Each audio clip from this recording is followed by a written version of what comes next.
Him we proclaim, admonishing everyone and teaching everyone with all wisdom, so that we may present everyone mature in Christ. These are the words of the Apostle Paul, sent by Jesus to make mature disciples for Jesus. The Group Chat Podcast exists to make disciples who love Jesus, His church, and His world. Welcome.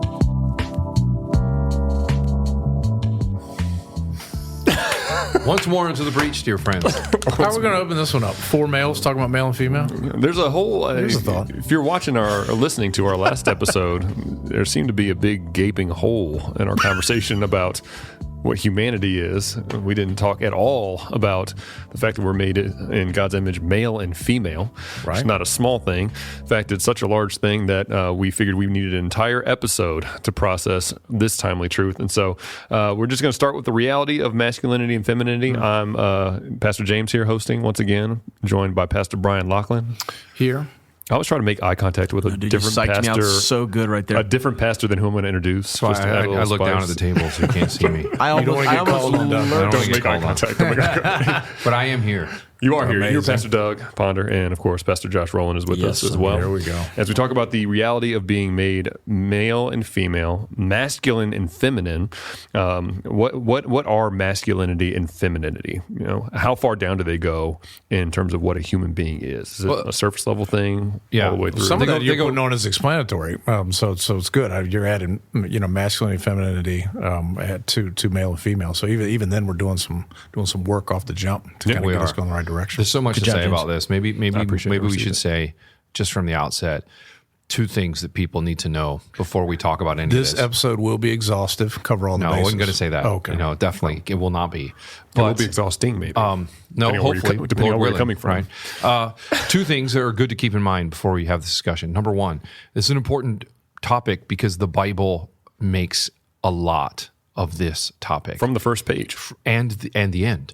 Think about how much of male-female symbolism is at the end of the story. Right. You have the harlot of Babylon contrasted with the bride of Christ. You have a wedding day, right? In Revelation 19. And then you have the holy city, people of God being described as a bride adorned for her husband, Revelation 21, as it descends from the heaven. There is so much of the Bible that is literally framed by male-female symbolism. What you're saying is, so you're raising the stakes by saying, 1, we want to know our doctrine of humanity, and that entails knowing what male and female, masculine and feminine are. But also, if you want to understand God and His salvation and the church and the end things and where history is headed, you have to have some kind of concept of masculinity and femininity. To complement what you guys are saying, there's not a place in the Scripture in which there's not male and female. This is the whole point of the doctrine, that there is no third sex. Men are always male, masculine, all the way through. Women are always female, feminine, all the way through. And every actor in the Bible is acting as a man or as a woman. Right. Masculinity and femininity are infused in every instance of everything, of all activity of human beings, because it can't not be, because there's not a third human of men and women. Right. And therefore, the whole Bible is infused with male-female. So there's that. That's one reason this is important. Is it's through the Scriptures, beginning to end, emphasized in so many places explicitly, and then other places assumed. Right. It's just implicitly there. The second reason is in this particular cultural moment, this is one of the areas of greatest confusion that people get the most wrong. So when you have something that the Bible gives a tremendous amount of emphasis to, and at the same time, the thing the Bible emphasizes is an idea that your culture is getting particularly wrong, you have an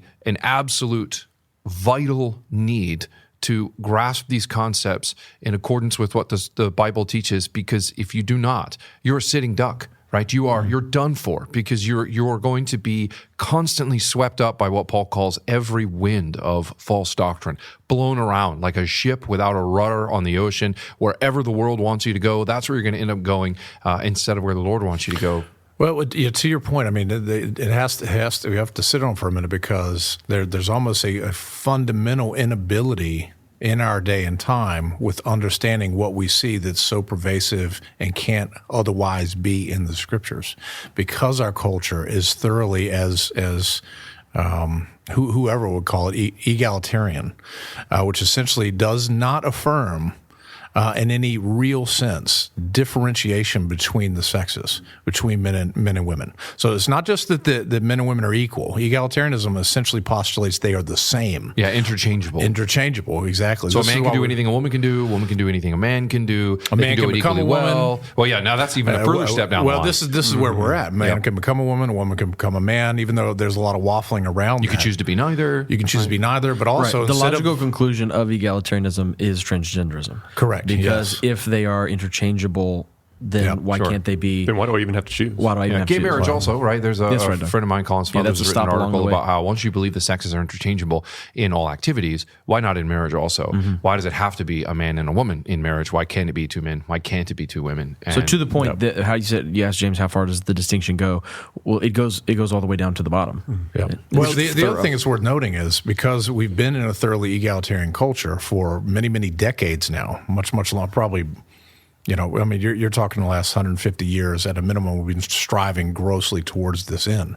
Then there's not a nurtured, enculturated social understanding of how male and female are differentiated. The only picture we have in terms of activities, functions, dispositions, tones, duties, habits, customs, embodiment are all essentially egregiously blurred lines. So when we look at the Bible and say, well, he's made us male and female, and therefore that has implications in absolutely everything, there's almost no picture in society in which we find the differentiation between men and women. Yeah, so it's like when God teaches us, he uses principles and pictures. It's like a good storybook author. So he gives us all the principles in the scriptures and prescriptions. And prescriptions and even some pictures. But one of the primary illustrations that's supposed to make it intelligible, real to us, even natural, that we should just grow up assuming in some ways what the Bible says is intended to be the lives of the people in our culture, in our society, particularly in our church family, which is,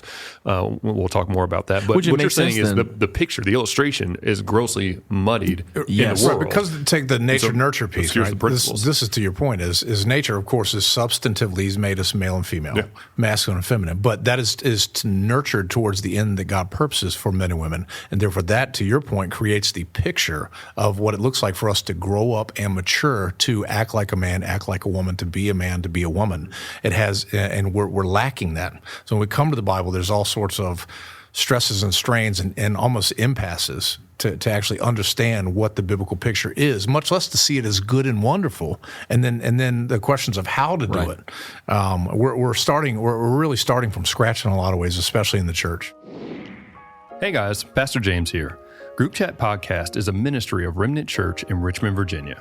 Remnant Church recently launched our 1 million in 1 year campaign to fund the purchase of properties that will serve as ministry space, a third location for worship, as well as classrooms for New City Academy. If you are a member of Remnant Church, remember to be praying about how to dig deep and joyfully and sacrificially give to the 1 million in 1 year campaign. Even if you aren't a member, if you have benefited from the Group Chat podcast or have been blessed by the ministry of Remnant Church, consider partnering with us by contributing to the 1 million in 1 year campaign. To find out more, check out some videos of what God has been doing in our midst, and to make your pledge, click on the link in the show notes. So if we're starting from scratch, going back to the basics, there's a couple ways we can think about manhood and womanhood, right? Maleness, femaleness, masculinity, femininity. Those words are not identical, but they are related. What it means to be a man. Every man on the planet is a son. He was born to a father Fundamentally, and a mother. you can't not not be. You can't not be a son. You are a son if you're a man.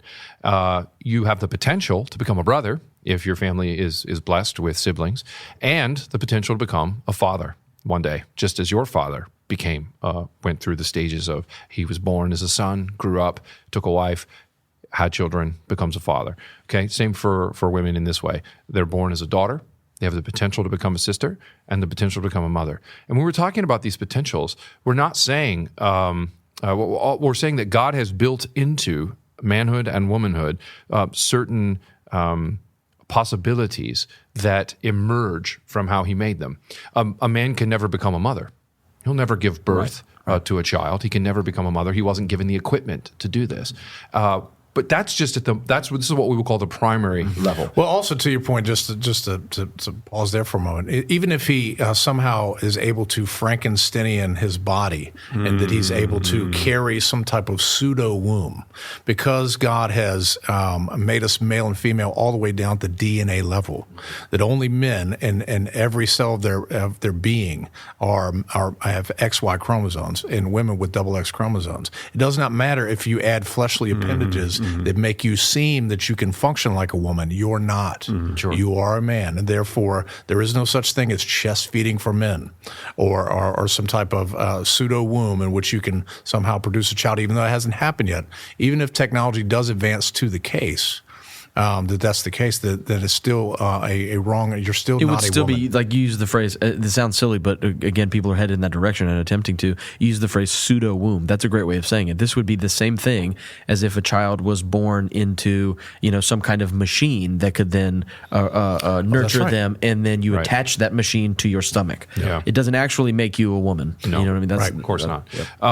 So this is the primary. So part of what you're doing, Doug, is you're almost setting the board up, if you want to put it that way. So first we have the question of what are the pieces? We have a male and a female. Yeah. And then as we set up the board, all those pieces are positioned into specific vocations of brother, son, father, husband, wife, mother, sister. And then the question is, how's the scriptures, or not the question, and then it's the reality that when the scriptures describe or articulate or picture masculinity or femininity, or as 1 Corinthians 16:13 puts it, acting like a man. Yeah. You have to understand that within these different vocations, within these different relationships, in service of those relationships. That's right. We could call these secondary characteristics. You could call them tendencies. You could call them traits. You could call them gifts. In other words, we're talking about, when we talk about masculinity, femininity, we're talking about the kinds of traits and tendencies that God gave a male or a female in order to realize the potentials of becoming not just a son and a daughter, but one day a husband or a wife, a father or a mother, a brother or a sister, and acting like that. And so that's where the scriptures illustrate many of these things in many different passages. Sometimes it does it with specific callings. When it puts Adam in the garden and calls him to work it and keep it, that's provision and protection language. When he first creates the first woman, who's a prototype for all the women to come after her, just as Adam was a prototype for all the men who come after him, she's called a helper who comes alongside. She does not replace him, nor does she have the exact same job as him. She has a supplementary job, and then it's expanded when we get to the marriage passage in Genesis 2, where we see that it says the man leaves his father and his mother and holds fast to his wife. So we have a man who's doing the leaving and the taking, the leaving and the cleaving, the man who's actually forming a particular family, and then the woman comes alongside the man and actually fills out what it is that he has formed. And so these are the kinds of, so we've got duties that the Bible gives. In other places, it gets very specific. A man must do this, he must not do that. A woman may do this, she may not do that, these kinds of things. But beneath all of that, there's a design that God actually made us a certain way to actually fulfill the duties he's given us. Otherwise, you would be suggesting that God's confused, he's conflicted, or that he's totally divided, arbitrary, or that he's mean, that he created you for a purpose, but then didn't give you what you needed to actually fulfill the purpose for which he made you. That would be terrible. Oh, that's good, Doug. That's good. The design accords with the duties. Correct. And the duties that God calls us to in differentiated fashions, whether it be in the home as husbands and wives, as fathers and mothers,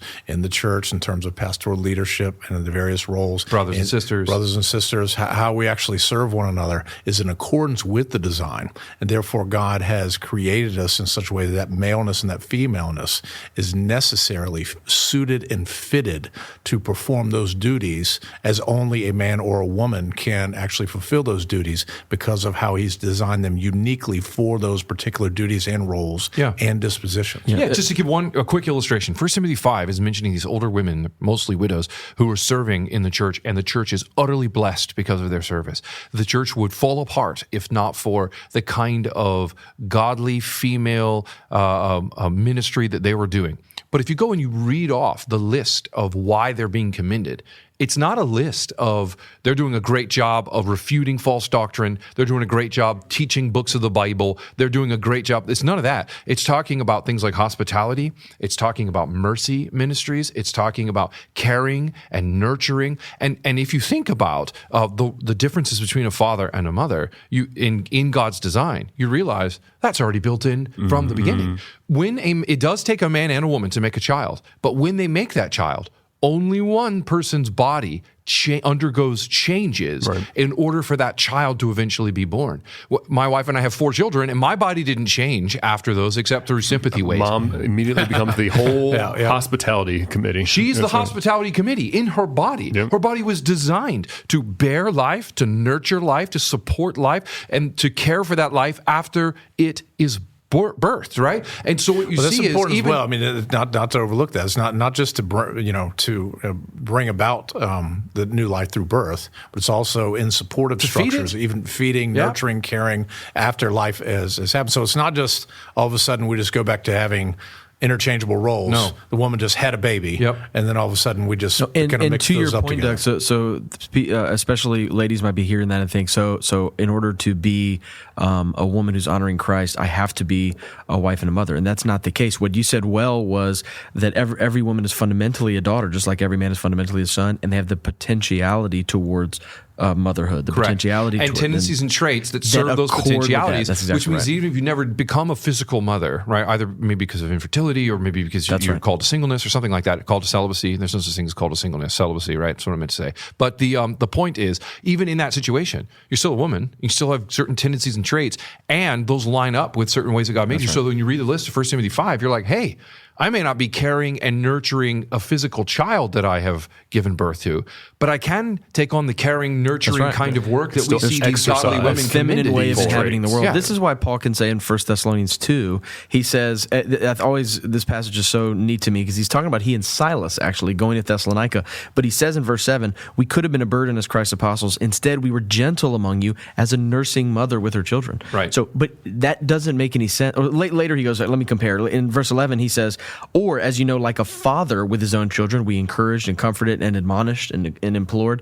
And so that he's actually doing both, if you will. It's not that a man can't nurture, and it's not it's also it's a feminine metaphor, but it takes a masculine expression. Well, that's so he's not saying that I acted like a woman for a little bit. No, that's exactly right. And that actually, him saying that doesn't make any sense unless there are feminine and masculine ways of existing in the world. What he didn't say was, we became gentle like a father among you, although he could have said that. That's my point. He reached for a feminine metaphor on purpose because there was something about femininity that accords with gentleness in ways that masculinity do not in exactly the same way. Right. Are we all called to gentleness? Yes, of course we absolutely. It's literally one of the fruit of the Spirit. That's right. But that's manifested differently according to whether it's a man who's acting gently because he has greater strength, but it's under certain control, or a woman who's acting gently in a way like 1 Peter 3 describes. Now we all know this, why this is very difficult for us to stomach in our culture, because you started defining everything based on male, female, and then also in relational spheres in terms of sons and daughters, husbands, wives, fathers, mothers.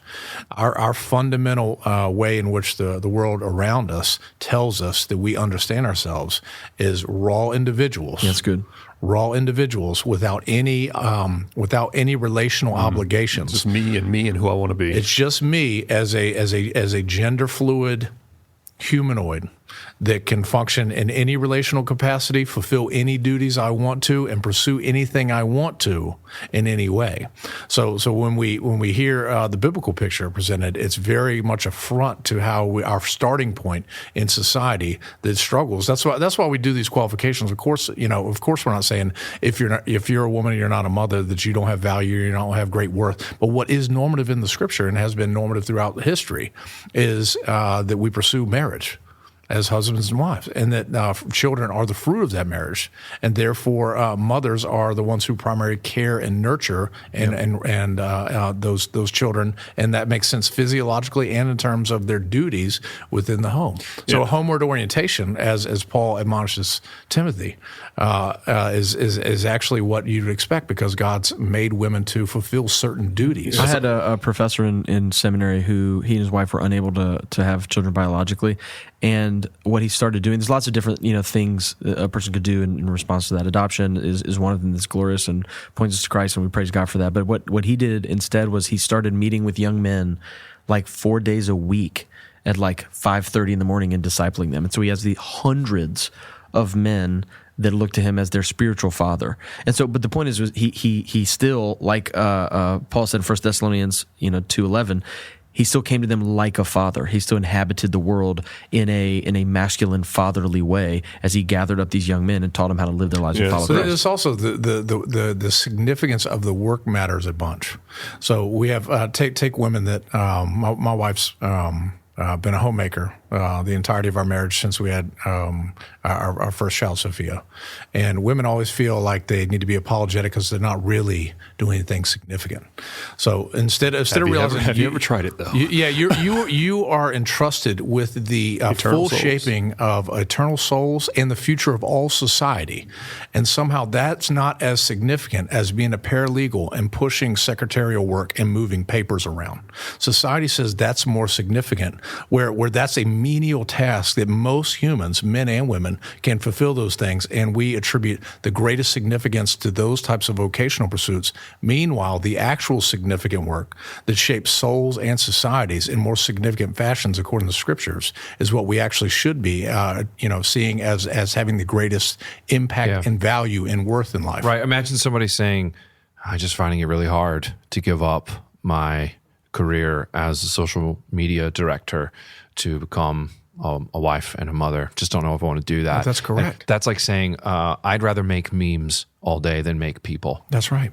One of those will last for eternity. That's right. The other one will not. Sure. And one of them actually, and this is why we have to rebalance. We have to right the scales, if you will, because one of those is hilarious, rightly understood. Of course, there's nothing wrong with being a social media director. There's nothing wrong with being a paralegal. There's nothing wrong with being a firefighter. There's nothing wrong with being a plumber. There's nothing wrong with being a lawyer. All those things are great, but they fail in comparison to the overall greater task of shaping humans. Mm-hmm. It's that great society. Chesterton quote. You guys remember? He says, "How can it be a large career to tell other people's children about the rule of three, and a small career to tell one's own children about the universe? How can it be broad to be the same thing to everyone, and narrow to be everything to someone?" It's such a good. The Christian should not be ashamed of these things, but also need to be free to kind of fully faith-filled embrace of actually how God has made us a male and female, and that's a beautiful thing to be celebrated. And things that don't accord with that are actually degraded to our detriment. Yeah. So there's what we've pointed out is a few lies that undergird the cultural bristling against these doctrines. One is wedding our performance to our value. I am more or less valuable depending on what I do, what I don't do. Second is buying into the culture's weights and measures about those things. If I do these things, then I know I'm significant. If I do these things, less so. And then underneath all of that is the same kind of bristling against limitations that our first parents had. That was the first lie of the enemy, to say, hey, he said this tree is off limits. He's holding out on you. You need to be free, and that's the only way you can be happy. In a similar way, it's like, so you're saying depending on what sex I've been assigned, that carves out a whole, so one, positively carves out a whole path for me. Negatively conceived, you're saying there's so many things that are off the menu for me because of who God's made me. And a heart that's skeptical against God sees that the way our first parents did. He's holding out on us, and we got to lay hold of whatever fruit we can to chart out our own course, versus a heart that trusts God says, man, so you're telling me that I can just look at my maleness, my femaleness, and automatically know what kind of good work, what kind of good life the Creator and the lover of my soul has charted out for me. Vastly different. You're saying I don't have to guess. I automatically can start to see some of the contours of what God may be calling me to. That's wonderful. That's exciting. But the difference between those two mindsets has everything to do with who you understand God to be, if He's good, and whether it's better to follow the course that He's laid out for us rather than charting out my own course. This is wonderful because it also is significant, because this also maleness and femaleness in terms of rightly fulfilling masculinity and femininity in the places and spaces that God has called us to serves as the picture of maturation. Mm-hmm. When you adopt an egalitarian default, then you're really saying these things are interchangeable, like you said, Doug, and they don't really matter too much. And too many Christians don't factor that into how they're thinking about spouses. we'll say, well, we can, we're kind of doing the same thing. No, actually, if you're pursuing a spouse as a man or a woman, you want a mature expression of a man. You want a masculine man. You want a masculine you want a man. Feminine you woman. don't want a feminine man, as if there was such a thing. What you actually are saying, you have a failed man in a lot of ways, and you want a feminine woman, not a failed woman in a lot of ways, and therefore you pursue those things. Too many times we naively don't think through the implications of these things, and create arrangements that actually are more distorted expressions, and then it creates a uphill battle throughout our entirety of our lives. What you just described, I can't tell you how many times that, whether it's premarital counseling or whatever it might be, where you have to, the warning is, hey, this feels like it's working, but that is because the man is acting like a woman and the woman's acting like a man. And so they think it's not a match made in heaven, it's a match made in hell, if you will. They think that this is working, but obviously it'll only lead to destruction. That's always where it goes, because there's a woman who really wants to mother her husband, and there's a husband who really just wants to be a little boy, and he wants his wife to mother him. The road to restoration is significant. It's so repentance, of course God can work to redeem. Whole thing. It's not overwhelming, but it has to factor into our equation of how we think of who we are as men and women. I have sons and daughters. My daughters are getting a lot older. My oldest has turned 18 recently. This has significance. I'm not just any old brother who wants to come around and say, I might be a fitting husband. Unless you are a mature man that knows what it looks like to take a wife and protect and care and provide and nurture and grow and love her like Christ loves the church, then you're not a fitting man for my daughter. In fact, you're not a fitting man for any daughter of someone who actually cares. And so we have to factor these things in. So the significance is important. It's good. Well, one other thing that comes to mind, I know we need to move on, but there's a number of, so when I did my doctoral thesis on this topic, I read a busload of books by authors who were trying to chart some kind of middle way between what we've been describing and the full-bore egalitarianism of gender interchangeability. What would you call that, Pastor Don? The mushy middle, I guess. Okay. I'll call it falseness by another name. But one of the things that they'll do, one of their strategies, one of their tactics, falseness by another name, that I kept encountering in the books was they would say things like this: we don't need to tell people how to act as men and women. They just are a man, and they are a woman, and they'll just be. And I was like, well, actually, one of the best critiques I read of that way of thinking was that is not how the Bible talks to us in any other sphere of life. Mm-hmm. They never says, you're a Christian, don't think hard about what it means to live like a Christian. It'll just come naturally to you. And so the reason I bring all this up is not just to punch those lies in the face, as Diddy likes to say, but because if you're trying to do the things that the Bible commends calls men to do and to be, and you're a woman, you're trying to do the things the Bible calls a woman to do and to be, and you're saying, this feels hard. The lie of the enemy will be, it must be wrong then because it's hard. But that's not true. It's very hard to be a Christian. Right? I don't mean to become one. I mean to live as one, to keep on living as one who's not quenching the Spirit, who's putting sin to death, who's saying yes to Jesus and saying no to myself. That's very difficult. Paul talks about having to strive, very difficult, right? Strive with all the energy that God powerfully supplies. Strive is a lot of work, but that doesn't make it false or wrong. Only an idiot would say, oh, well, obviously, that can't be what this is because this is very difficult. Well, that's not true for anything else in God's world where sin is touched. Just to add to your point a little bit, it's good. If we go a little bit further on this one, it's utterly fine because we need to talk about one of the categories that's maybe helpful to differentiate is this maybe is more of a struggle for the quote unquote Bible believing evangelical church over the last 40, 50 years than it is for society at large at this point. Yeah, society's past this conversation by. They're past this conversation. They're already saying, I'm going to chop my body up and I'm going to be a man. I'm going to be a woman. I can interchange parts. I can do whatever I want to. They're trying to be very objective in terms of the logic of their particular positions. The church, to your point, being extremely convoluted, mushy, squishy, equivocal, that's where the struggle actually rests because we're not actually following through all the way. We say, well, this is difficult. That's because we've been lulled to sleep and not thinking comprehensively on what are the duties.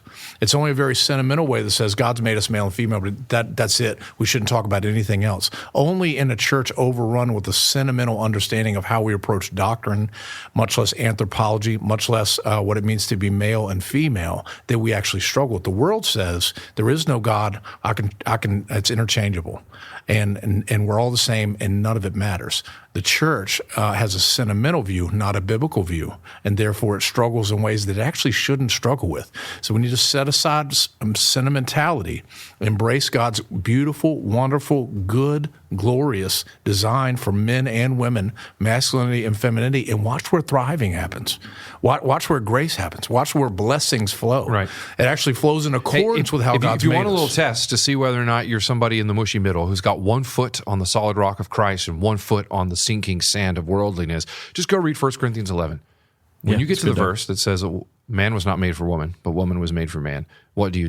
Do you immediately in your heart say, oh, and then go run to the internet to try to find something that sort of explains it away? Or do you say, that's my God talking.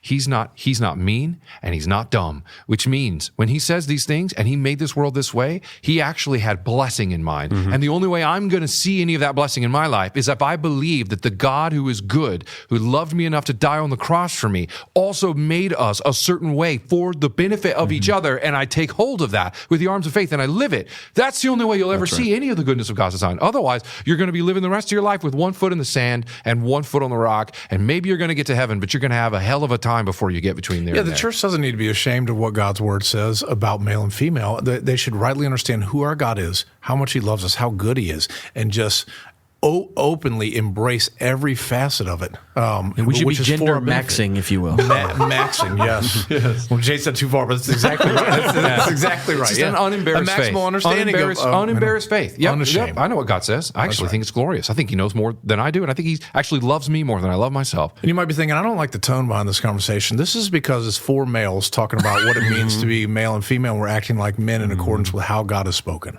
And therefore, we're fulfilling right instruction of actually helping the church at large, brothers and sisters, grow in accordance with these things. Yeah, and we need that exhortation. It's not a small thing, and it's also one of the expressions of what we're talking about, that masculine and feminine expressions are shot all the way through everything. Some of the most hopeful literature over the last few years have been along these lines. Doug, you sent around that article by Alistair Roberts, A Crisis of Discourse. Part 2. Yep. Which is like 50,000 pages long, but printed out, read the whole thing. It's so helpful because part of how we ended up in a lot of our cultural confusion and dysfunction is by not letting the priorities and the shape of masculine discourse, conversation play out in the ways and in the arenas God has ordained versus the pattern and the design and the purpose for feminine discourse, which are very different things. But it's just, again, a very concrete expression of the fact that these traits go all the way down to the bottom, pervade everything that we do, and with very real consequences, such that if we lose these things, there are spiritual consequences that I can't figure out what it means to live as who God created me to be, and my life in this world, is negatively affected. Our understanding of God, who reveals himself in Jesus, who is the bridegroom. It has civic and societal consequences where different spheres, whether it's the public sphere or the family, start to break down because people don't know how to embrace the roles that God has carved out for them as men and women in all these different places. So we lose a lot if we lose this doctrine and clarity on it. Yeah, God's intention is to spare us from suffering, hardships, difficulties, all of those things that actually accord with these. The reason we have a lot of weakness, suffering, discord, struggles is because we're actually not living in accordance with God, how God's made these things, and we linger too long in the way the world says we should think about them. And male and female brains are so different in the way that God made us that, what's amazing is nothing has changed about what it means to be a man or be a woman.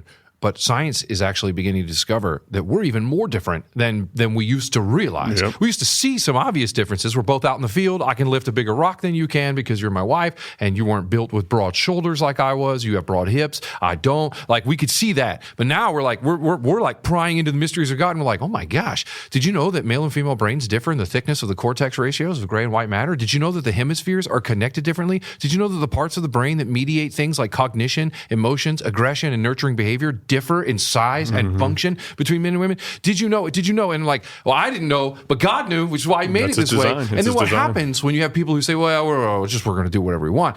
All kinds of things go haywire, right? So take a woman's propensity or penchant for nurturing, for caring, that kind of thing. Within the home, glorious, because it makes sure that no child's left behind. Put her behind the seat of the judge's bench. And do you know what happens? That's correct. Criminals repeatedly get let off the hook by female judges at a far higher rate than male judges. And when that happens, you end up with situations like that horrifying thing that just happened where a woman was set on fire by a man who'd been convicted something egregious 72 times, and he'd been repeatedly let off the hook by soft judges. Many of them were women because they felt bad. So what was happening was the part of them was made to operate on sympathy, compassion, nurturing. Good design. It's a good design, but was misoperating in the wrong sphere, and instead let this guy off the hook. And now there's a woman with third-degree burns all over her body, and she could die because there wasn't a man present who said that guy needs to go to prison, probably needs to go to death row.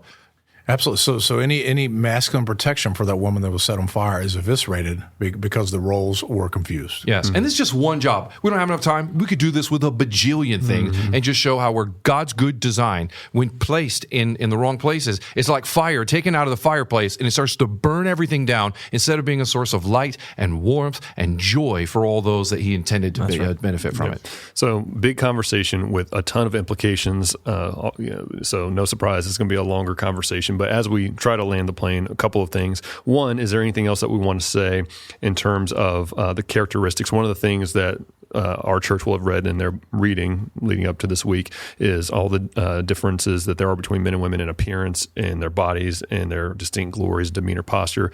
Anything else that we feel like is worth including to flesh that out? And if not, what are some pastoral encouragements that we have for people in our church who actually do believe these things, long to live them out, in a lot of ways do, but do so in a world that hates these truths? So anything else that we want to include in terms of just fleshing out the difference between the masculine and the feminine, and if not, any pastoral encouragements for our church to live these things out? I think just one, it's a great reminder that we should assume the center, in the sense that, like, the world doesn't have a corner on the market for, like, joy and happiness and understanding and fruitful life. Like, explain assuming the center. So assuming the center, meaning we feel like a lot of times that our ideas, again, it's just fear of man talking, but it's like we feel like our way of looking at things is outside of the norm, that we actually are the weird ones. And we presume God is right. Right. So presume God is right, and instead, but again, even functionally, if you look around, the world is right. Like, people are miserable. So I'm saying, even again, assume God's right, build your epistemology on the scriptures.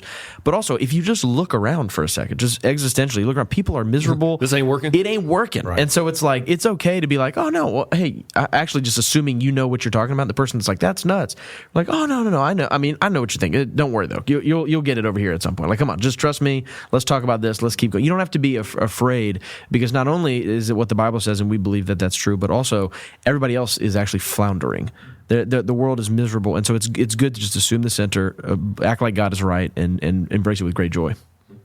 Psalm 144 verse 12 says, it's one of my favorite verses that nobody knows. It says, may your sons be like plants full grown, and your daughters like pillars adorned to carve a palace. And I love that verse because it does what you just said. It assumes the differences between boys and girls, between men and women. Then it sets a telos, and it says, think of a plant full grown.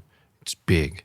It can shelter things. It's got strength. It's got deep roots, right? And then think of a pillar that's carved to adorn a palace. Different purpose. There's a different kind of strength there. Pillars are doing strong work, but not the same kind of work that a plant is doing. So you don't want your sons to be beautiful pillars, and you don't want your daughters to be earthy plants. You need to keep in mind these differences and realize this is our God talking. He loves us. He knows how he made us, and we will never regret believing what he says and living as he calls us to live. Never. That's great. There's so much more to say. Always more to say. This last caveat, I don't even know if it's worth throwing in here, but I think do not be enticed by the enemy's temptation to just say, well, this is just a perspective. This is just you guys, your church's perspective, just kind of how you're putting it together. But there's a broad, acceptable continuum of how we think about male and female, and that is not true. The scriptures lay out what it means to be male, be female, be masculine, be feminine, and fulfill how God has made us in all the places, and that accord with all the duties and responsibilities. And that's just called Christian and biblical. So don't be lulled to sleep to compromise that just brings detriment in your own life by thinking that what we're saying is just merely a perspective in a broad acceptable continuum. This is just what the Bible plainly teaches, rightly understood, and we should embrace it as a beautiful, wonderful thing. That's right. Yeah, again, full circle, it is just a reminder that even in your own body, God has left the hints of his loving leadership over your life, that he has great plans, great purposes for you, and he's already given you hints of what those things are by making you male and female. And we grow as Christian men and women into Christian masculinity and femininity. So for the members of our church who listen to this, just an encouragement to you guys, you're not nuts. These things are true. If you're a Christian man, seek to be the manliest man that you can be in Christ, like our Lord. If you're a woman in our church, seek to be the most feminine, godly woman that you can be. And he'll lead us into these things by the power of the Spirit. It's great, Jane. Thanks for listening to another episode of the Group Chat Podcast. Be sure to subscribe on your favorite podcast app and check out the links below if you're interested in more. Until next time, grace and peace.